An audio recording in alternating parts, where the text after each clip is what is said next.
করাইতে সিঙ্গাপুর যায়, উনি চিকিৎসা করাইতে নিজে সিঙ্গাপুর যায়। এখন আমরা বললে তো হচ্ছে বিরাট বেজার হয়, আমরা বললে রাগ হয়, রাগ। ওনাকে নিয়ে একবার কথা বলছিলাম, এরপর উনি আর আমাদের সাথে কোনো যোগাযোগ করে না। এই স্বাস্থ্য উপদেষ্টার অনীতি বিলম্বে এই জনগণের যে টাকা পয়সা উনি বেতন দিছে সেগুলো রাষ্ট্রকার কোষাগারে জমা দিয়ে ওনার অনীতি বিলম্বে পদত্যাগ করা উচিত।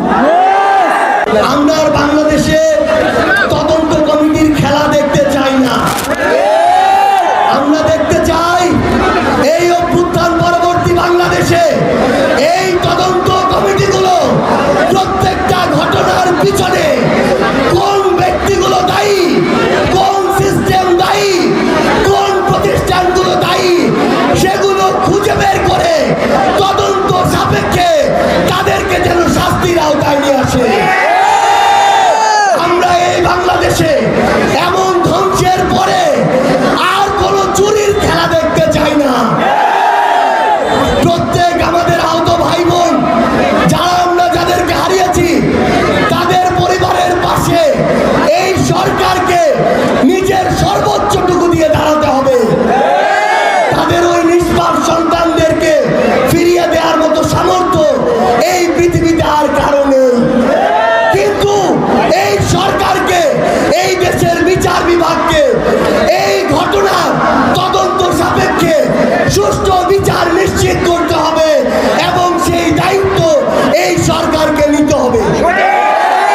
আমরা স্পষ্ট করে ঘোষণা দেই, আমাদের অনেক মত থাকতে পারে, ফ্যাসিস্ট বিরোধী যারা লড়াই করেছি মত পার্থক্য থাকতে পারে, কিন্তু সেই সুযোগ নিয়ে আওয়ামী লীগ এবং তাদের দোসর আমাদের মধ্যে ঢুকে অরাজকতা তৈরি করবে, সেই সুযোগ আমরা এই বাংলাদেশে আর দিব না। প্রিয় চাঁদপুরবাসী, এই মাটিতে জন্ম হয়েছে, এই মাটি থেকে পৃথক করার সাধ্য একমাত্র আল্লাহ তাআলার মৃত্যুর মাধ্যমে এই মাটিতে আমি পতিত হব।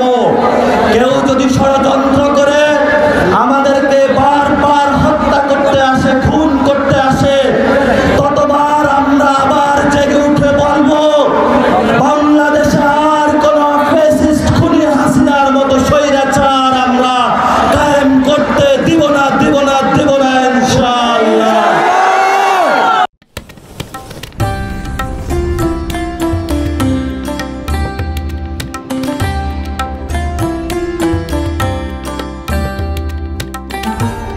এমি টিভি, স্বাধীন বাংলার স্বাধীন কণ্ঠ।